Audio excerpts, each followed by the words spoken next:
Shalom, está no ar o programa da Família Brasileira TV e PUDEB, um programa feito especialmente para você. Bom, neste final de semana nós tivemos aí na localidade ali da congregação Rocha Eterna, Assembleia de Deus Rocha Eterna. Fomos lá fazer uma visita porque a igreja estava comemorando seu 11º aniversário. Tivemos a liberdade de filmar todo o conteúdo especialmente para você. Sem mais delongas, quero que você assista e também se inscreva no nosso canal, diga de qual cidade você nos assiste e dê seu comentário também e compartilhe o nosso conteúdo. Amém? Sem mais delongas, roda aí a vinheta do programa. Unicista do Brasil, fundada em Jerusalém, no dia de Pentecostes lá desceu. Todo é aqui, desce também. No dia de Pentecostes lá desceu. Estamos de volta com o programa da Família Brasileira TV e PUDEB. Neste final de semana tivemos a liberdade de filmar todo o conteúdo da Igreja Rocha Eterna, e a grande pregação do pastor Joel e a participação das heroínas da fé. Mas sem mais delongas, vamos aos nossos patrocinadores. Somos apoiados pela Panificadora Shalom, Brechó Alvorada e Faísca Variedades. Não se esqueça de se inscrever no nosso canal. Vamos aos nossos patrocinadores.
Brechó Alvorada, na avenida principal do Parque Alvorada 2, ao lado da Igreja Rio Divino. Brechó Alvorada está esperando por você. Venha conferir. O Brechó Alvorada é uma boa opção para quem quer vestir bem, com precinho bem acessível.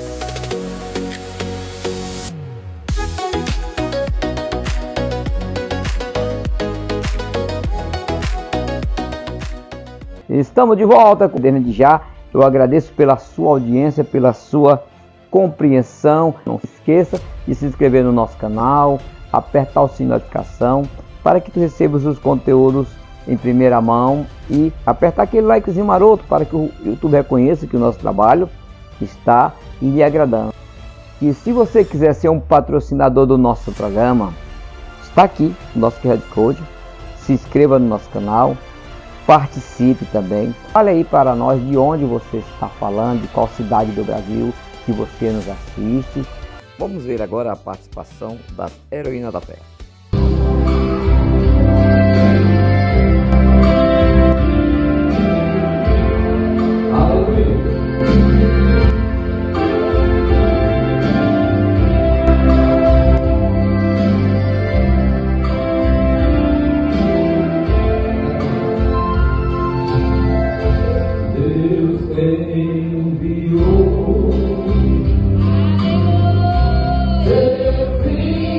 Amar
Estamos de volta com o programa da Família Brasileira TV e PUDEBER.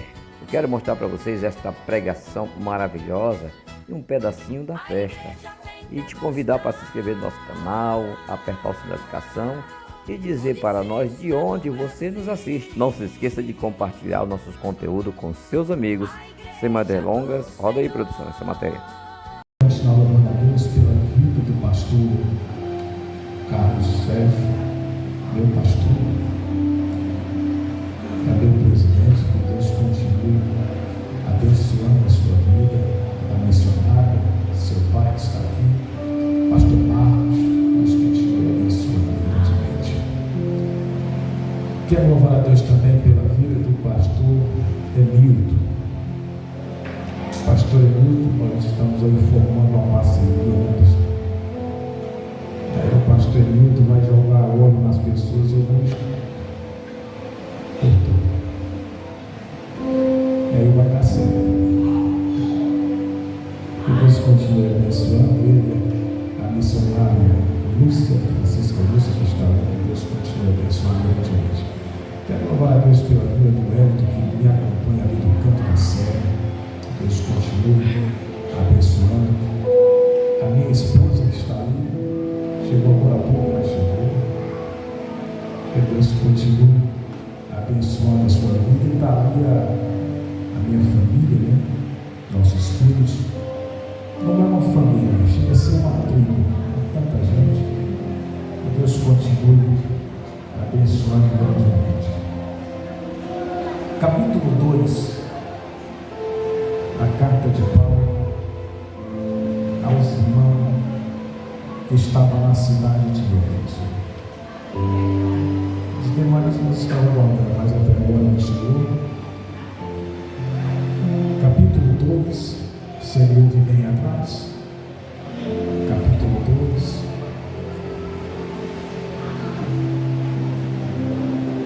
Da carta de Paulo aos irmãos de Éfeso.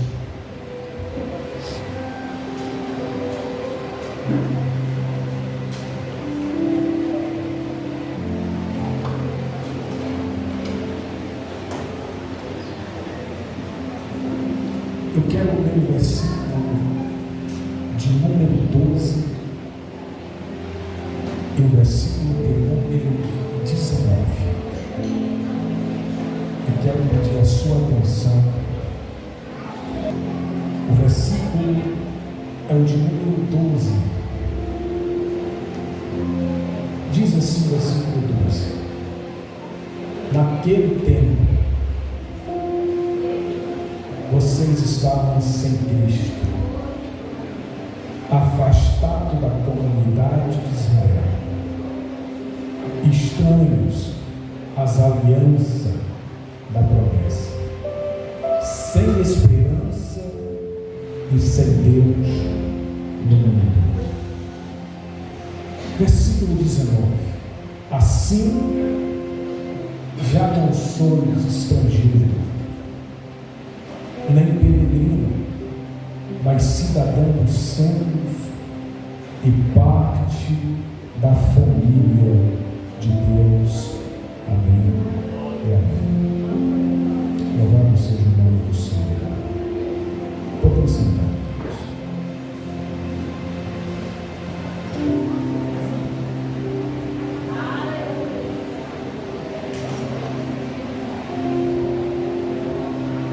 Queridos, a carta de Paulo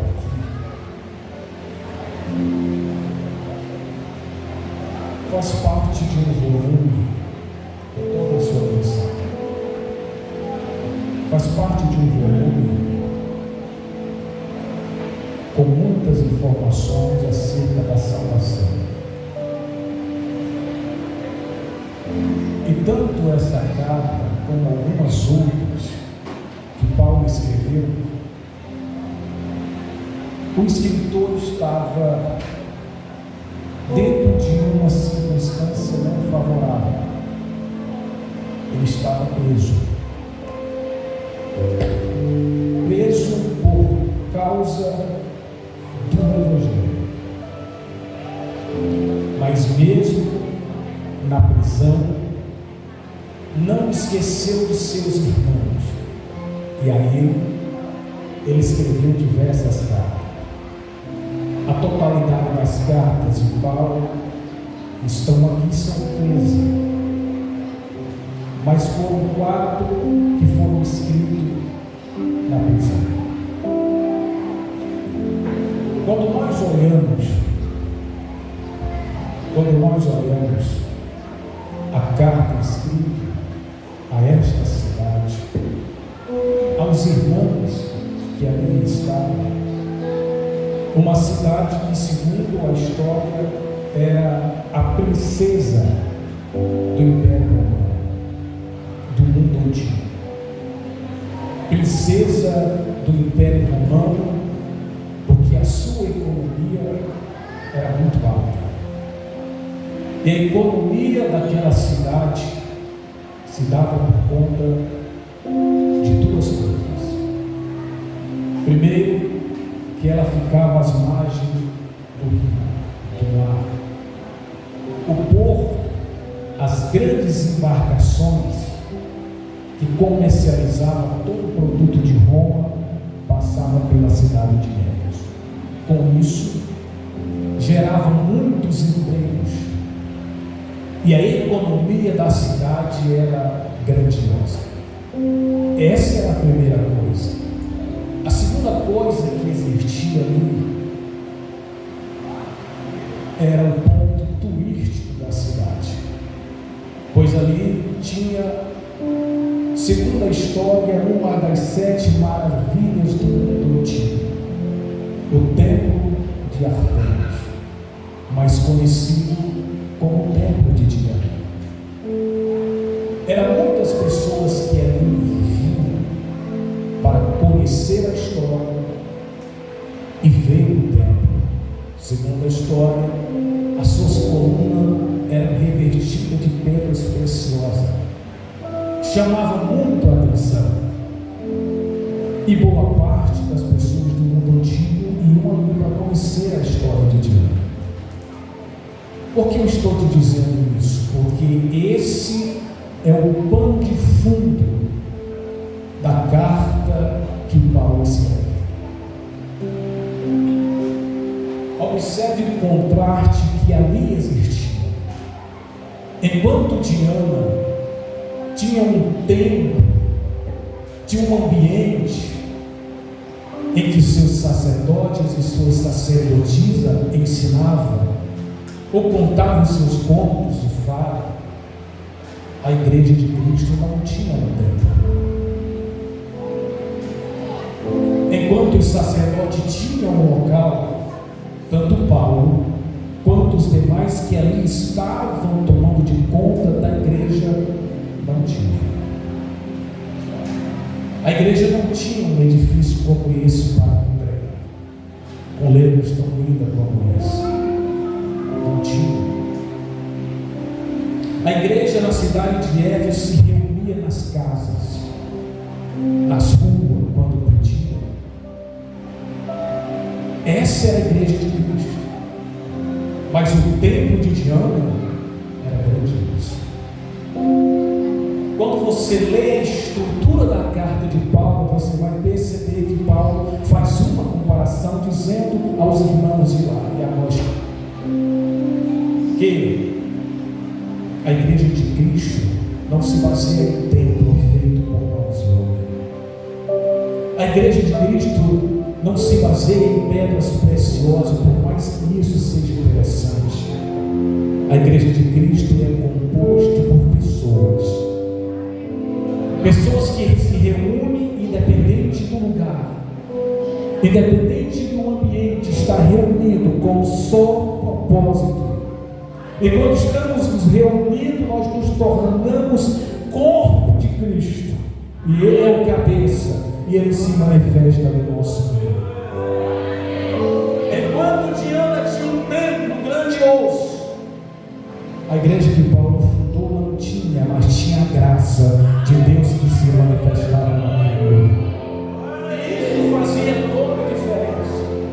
Esse é o pano de fundo que Paulo tem. Por isso ele escreve sobre a unidade da igreja. Quando nós olhamos o capítulo de número 2, nós podemos dividi-los em duas partes. A primeira parte, do 1 ao versículo de número 11, é uma mudança da morte para a vida. Quantos aqui já foram mudados da morte para a vida? A segunda parte do capítulo de número 2 é a unidade. E Paulo, quando ele olha a igreja e ela escreveu, justamente no capítulo 2, ele diz: outrora nós estávamos longe, desgarrados, mas ele nos aproximou por meio do sacrifício. Ele diz no versículo de número 8: porque pela graça sois salvos, mediante a fé. Isto não vem de vós, é dom de Deus, é uma mudança da morte para a vida eterna. É isso que ele fez ao vir transformar a vida das pessoas. E se nós estamos aqui esta noite, porque um dia desse, alguns dias atrás, nós nos encontramos com Ele. E quando nós nos encontramos com Ele, Ele mudou a estrutura da nossa vida. Ele mudou por completo. Agora deixa eu te dizer uma coisa. Quando nós olhamos o capítulo de número 2, nós podemos encontrar diversas bênçãos aqui. Eu selecionei pelo menos 7 bênçãos. Mas escute o que eu vou dizer. Jamais podemos estacionar a nossa mente, a nossa fé, unicamente nas bênçãos que aqui estão. Por mais grandiosas que elas sejam, porque as bênçãos que aqui escrito está não é a causa, é o resultado da causa. Não é o propósito, é a consequência do propósito. O que é mais importante aqui é porque Cristo veio ao mundo. Se Ele não tivesse vindo, nenhuma dessas bênçãos estaria disponível a mim e a você como igreja, mas Ele veio a igreja. Ele me impressiona falar sobre Ele, sobre a vida dele.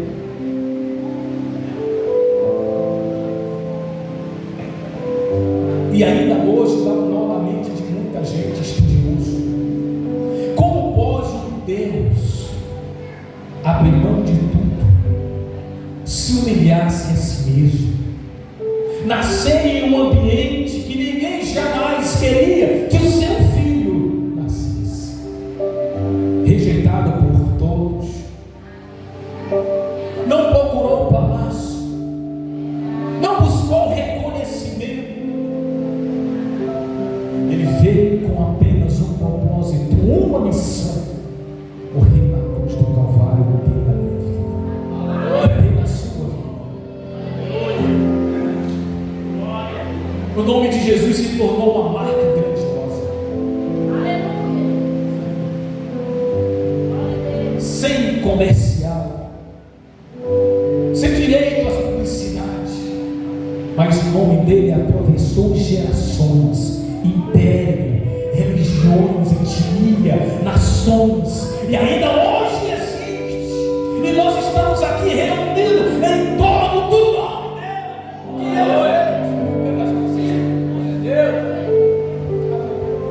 O que ele fez.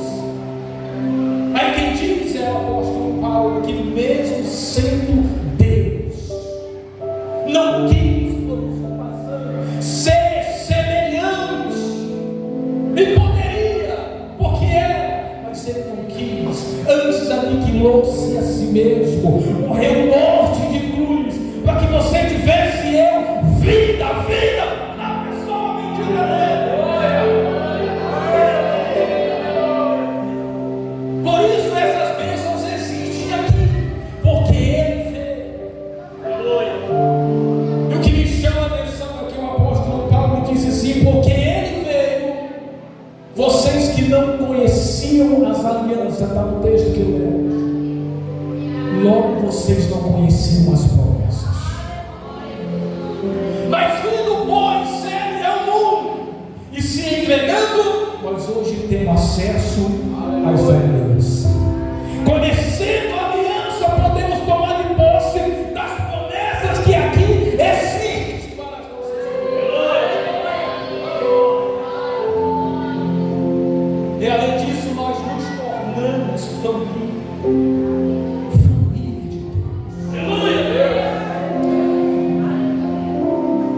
Eu quero dizer a você aqui que esse livro existe duas grandes alianças, chamada lei e chamada graça. E está cheio de muitas promessas. Mas eu quero destacar apenas uma aqui hoje. E para mim é a promessa mais poderosa que existe. Qual é, pastor? Diz a Bíblia que quando ele ressuscita, olha para mim, quando ele ressuscitou, ele disse ao seu discípulo: eu estou convosco todos os dias, até a consumação do século. Jesus não disse que estaria tempo futuro. Ele não disse para eles lembrar que ele esteve tempo passado. Não, ele disse: eu estou todos os dias presente na sua vida. Porque essa é a maior promessa, pastor. Porque todo dia essa promessa ela chega, como também o cumprimento dela.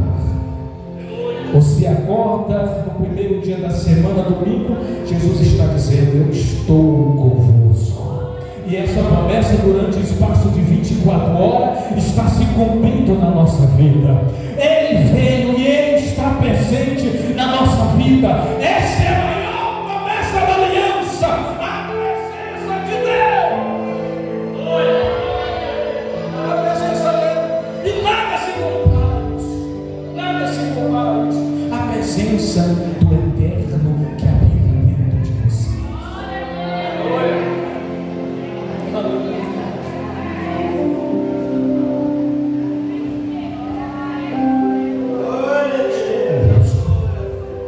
Ele não disse: eu estarei.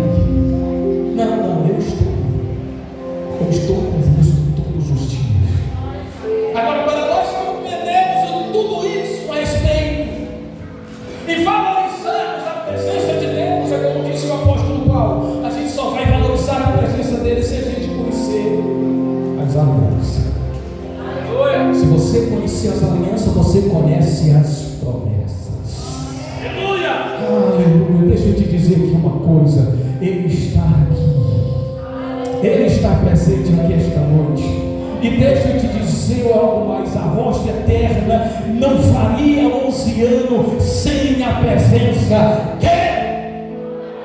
Ela não teria nem 10, nem 9, nem 8, nem 7, nem 7, nem 5, nem 4, nem 3, nem 2, nem 1. Não seria lançada aqui uma pedra fundamental, mas foi lançada porque ele está presente nas nossas vidas. Quem pode levantar a mão do céu? Ele está presente. Agora só podemos conhecer a importância da presença de Deus se conhecermos as alianças.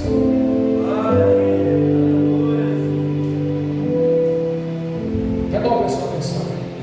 No período da lei, Deus, a presença dele era manifestada em um caixote de madeira revestido com ouro, por dentro e por fora, que se chamava Arca da Aliança.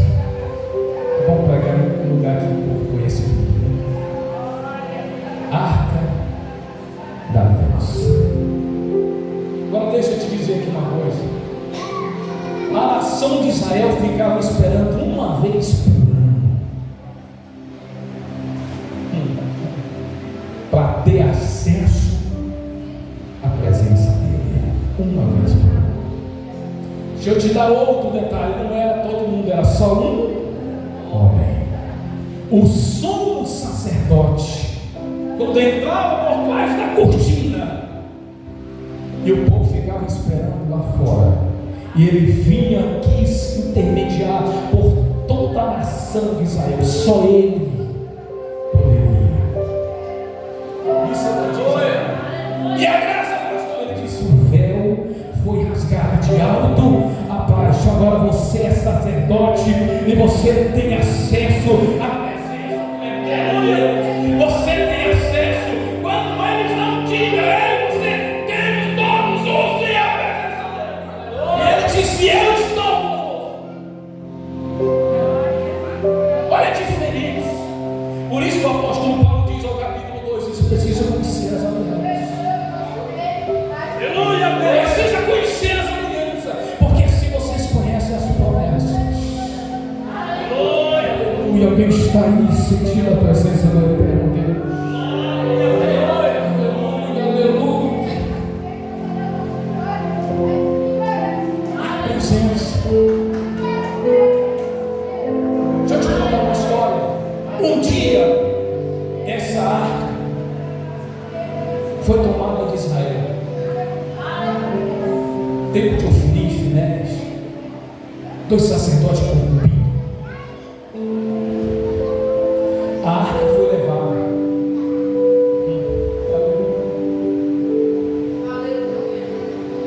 Talvez você não saiba, mas quando você lê a história nesse período da Arca da Aliança,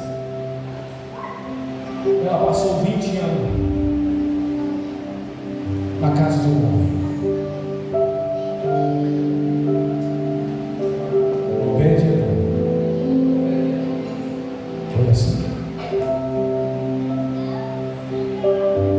Não. Na casa de Obed-Edom passou apenas 90 dias. Mas passou 20 anos na casa de um outro homem. Alguém sabe o nome dele?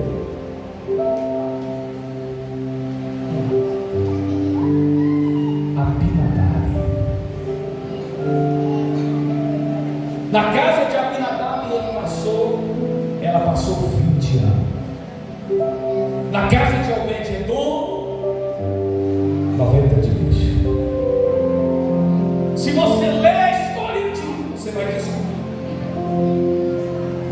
que durante 90 dias a vida de Obed-Edom e da sua família foi transformada.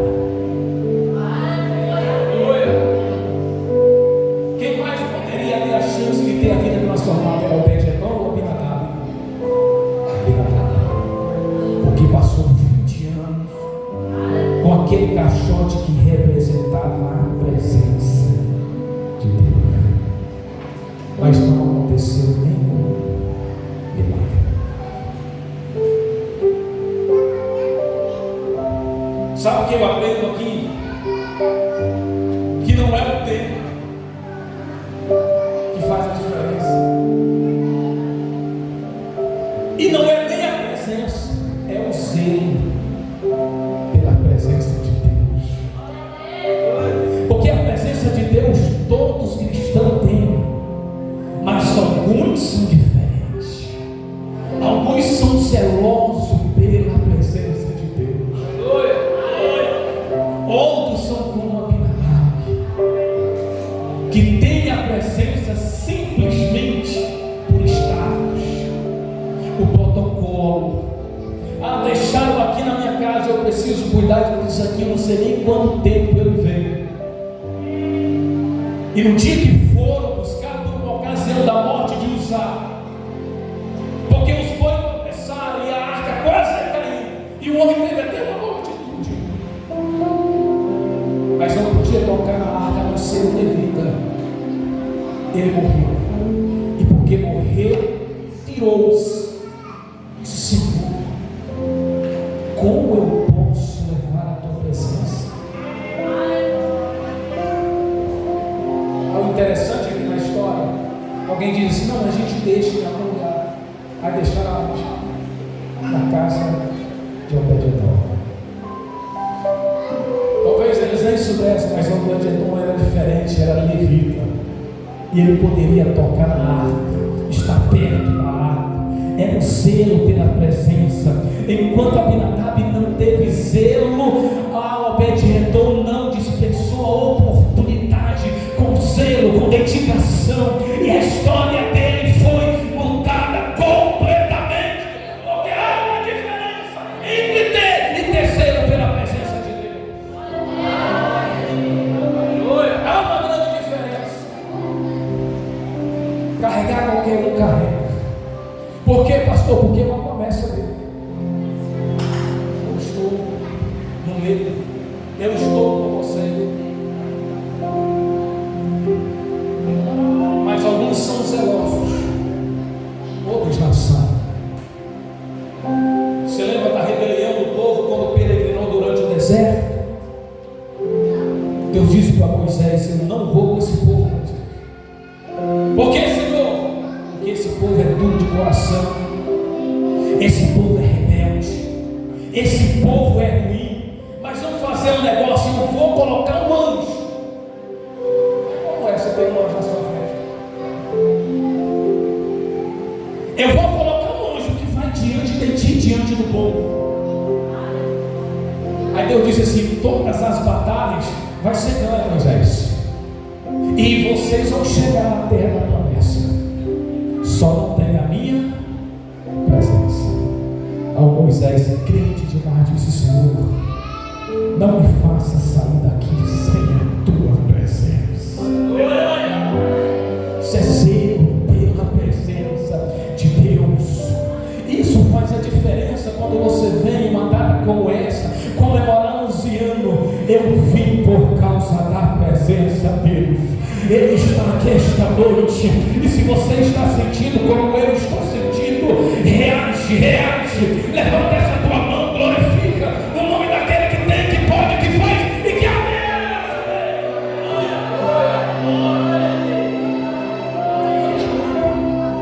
É a presença dele que faz toda a diferença nas nossas vidas. Você lembra dos discípulos que estavam afundando no barco, e Jesus estava dormindo? E aí foram lá acordar: Senhor, não te incomoda que a gente pereça? Deixa eu te dizer aqui uma coisa: eles não estavam acordando Jesus para fazer nada, porque quem tem a presença de Deus não anda correndo atrás de milagre. Vou repetir: quem tem a presença de Deus não anda correndo atrás de milagre. Ele tem o mais importante na sua vida, a presença de Deus. Eles vão lá e acorda Jesus. Você acha que eles estavam contando Jesus para quê? Para fazer milagre? Para Jesus pegar um balde e ajudar a tirar a água do barco, porque senão o barco ia afundar. Mas Jesus chega na proa do barco e diz: aquieta-te, mar, acalma-te, vento. E até aquele momento eles não sabiam ainda quem era ele. De prova na Bíblia, um olhou para o outro e disse: quem é isso? Que até o vento e o mar lhe obedecem. Você serve a Ele, você adora Ele, você está aqui, você é feliz porque tem a presença dEle. Não existe o impossível para Deus, nada é impossível, tudo está patente ao poder do eterno dEle.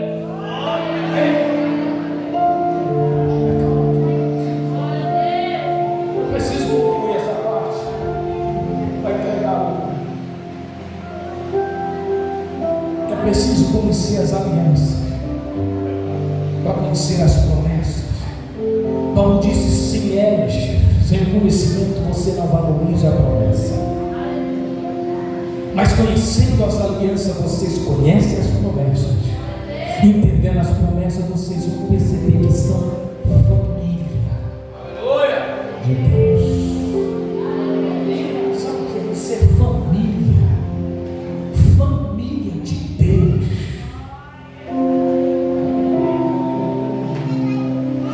O privilégio que isso é.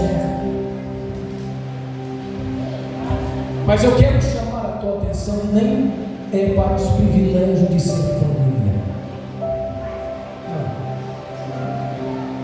Mas é te dizer algo: que família de Deus precisa se opor Grave isso. Família de Deus precisa se opor diante daquilo que está errado. Aleluia. Acordar, ser companheiro de quem está errado. Não. Ser família de Deus é ter posicionamento. Posicionamento como família de Deus. De Malaquias ao Evangelho segundo Mateus, existe um espaço de 450 anos. Gravou aí? Entre Malaquias e Mateus. Existe um tempo de 450 anos. E esse período foi marcado porque Deus não falou durante o período de 450 anos. Não havia mensageiro, não havia profetas durante esse período. Porque ele diz em Malaquias capítulo 3, versículo 1: eu enviarei o meu mensageiro que vai preparar o caminho. Então Deus só começa a falar depois que João Batista chega. Durante ele não tem uma fala de Deus. Agora deixa eu te dizer aqui uma coisa: as coisas funcionavam. As pessoas iam ao templo, as pessoas sacrificavam, as pessoas levavam seu dízimo, levavam as suas ofertas, mas Deus não falava com Israel. Mas os rituais no templo continuavam acontecendo. Só que se você ler a história, nesse período foi o período mais negro no sentido espiritual. Porque quando Deus não fala, as coisas se corrompem. A ausência de profeta corrompe o povo. E a nação começou a se corromper. A história diz que outras nações, os gregos, começaram a implantar em Israel cultos, rituais, sacrifícios pagãos. E Deus estava sentado no trono. E a nação, seu povo, aqui, sem ouvir a voz de Deus. Toca a tua atenção que isso é sério. 450 anos sem ouvir a voz de Deus. O povo começou a se corromper. Sacerdotes começaram a se corromper.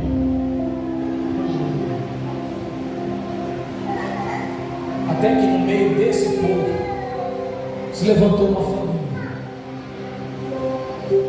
Se levantou uma família para dizer não às coisas erradas que estavam acontecendo. Conhecendo na história como a família dos Macabeus, homens valentes, corajosos, sem medo de falar as verdades que alguém precisa ouvir.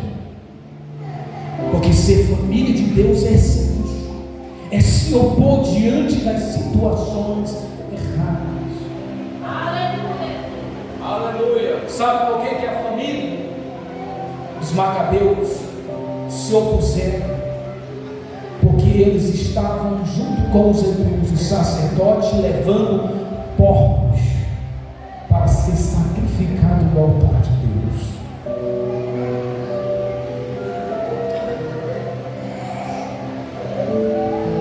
Matatias, chefe da família, reuniu os filhos, 5 filhos, eram eles: Judas, que depois se tornou conhecido como martelo por ser firme em suas decisões; Simão, que depois criou uma dinastia durante 105 anos para defender a causa de Israel e a lei de Deus.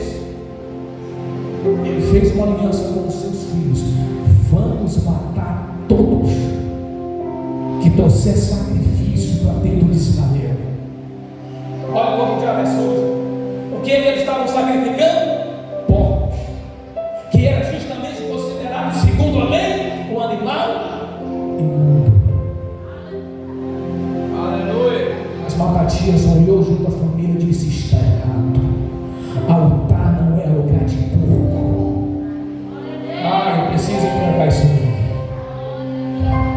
O que tem de porco assumindo altares em diversos lugares. Aleluia, aqui não, aqui é lugar de apresentar o Cordeiro de Deus. Não é lugar de porco, não é lugar de pessoas imundas. Não, aqui é lugar de santidade, porque santidade convém.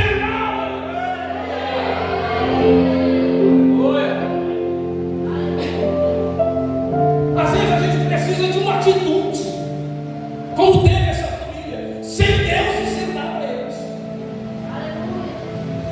E os filhos, segundo a história, olhou para Matatias e disse: pai, o que é que a gente faz? Ele mata todo mundo. O homem era valente. E ele disse assim: o chefe do rei vai estar aqui. Quando o chefe do rei chegou em Israel, a história diz que junto com ele vieram sacerdotes para o sacrifício. Quando se levantaram para o sacrifício, os macabeus, a família, se opuseram, arrancaram a espada e mataram. Aleluia! Deus mandou ele fazer isso? Eles simplesmente perceberam que estava errado. Aleluia! Nenhum profeta disse a eles para fazer isso, mas a família dos macabeus conhecia a lei de Deus e sabia que no altar de Deus não podia sacrificar porco. Não sabia que o altar de Deus era algo santo, era algo puro, era algo unicamente para adorar a Deus. Sabe o que eu estou querendo dizer? Para ser família de Deus, nós precisamos nos opor diante de muitas situações. E deixa eu te dizer uma coisa, mas nem precisamos às vezes de um discernimento espiritual. Está tão visível. Pessoas que se ocupam lugares como esse, rede social, é o profeta dando pix hoje em dia. A igreja precisa se opor, a igreja é a família de Deus, e dizer a este mundo: aqui não, Satanás, aqui existe um povo santo, aqui existe um povo puro, aqui existe um povo que foi comprado, conhecemos as promessas de Deus, somos família. Aleluia.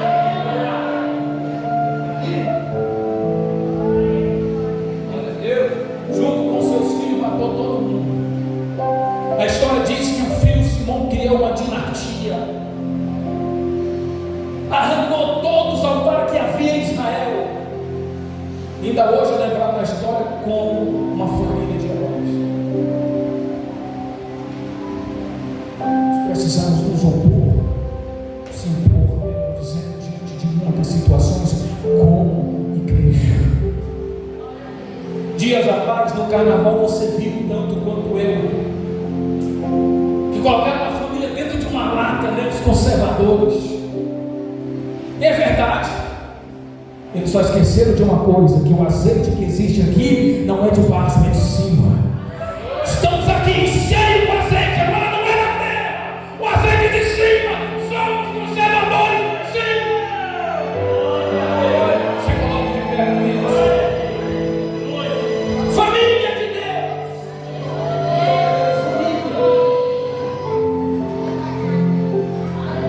Não se pode chegar a 11 anos se Deus não estiver nessa família. Cadê a cantora? Prepara o louvor aqui em nome de Jesus.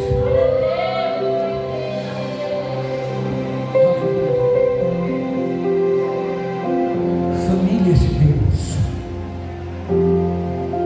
Tenha isso. Carregue. Tenha intimidade. Valorize a presença. Quando conhecemos as promessas de Deus, podemos compreender que Deus é presente nos nossos dias.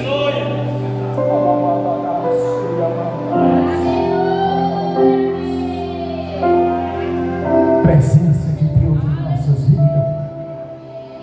Se pudesse dar um tema a essa mensagem, eu diria: a família de Deus debaixo da promessa da presença. Deus está presente durante esses anos e anos, e Ele foi fiel para conosco.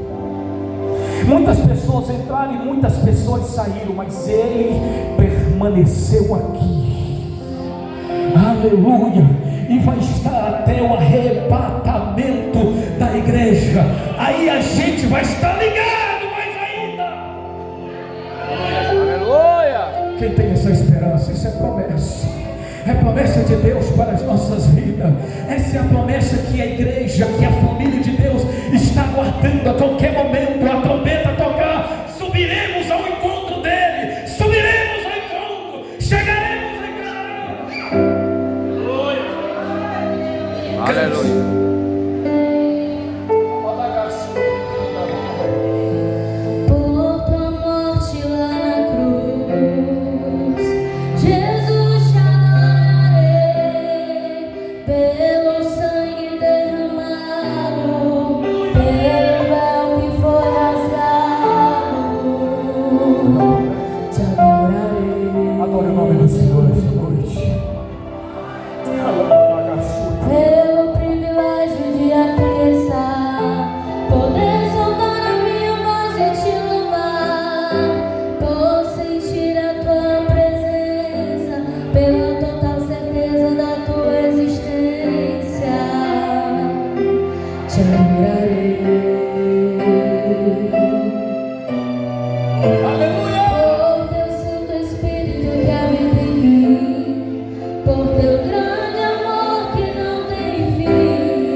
do nosso Deus. Glória a Deus.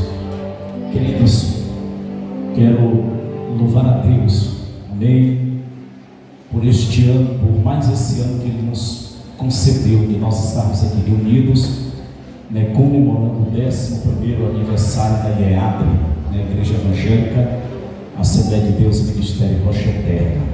Amém. Eu louvo a Deus pela vida de cada um de vocês, assim como o pastor Joel falou no início, né,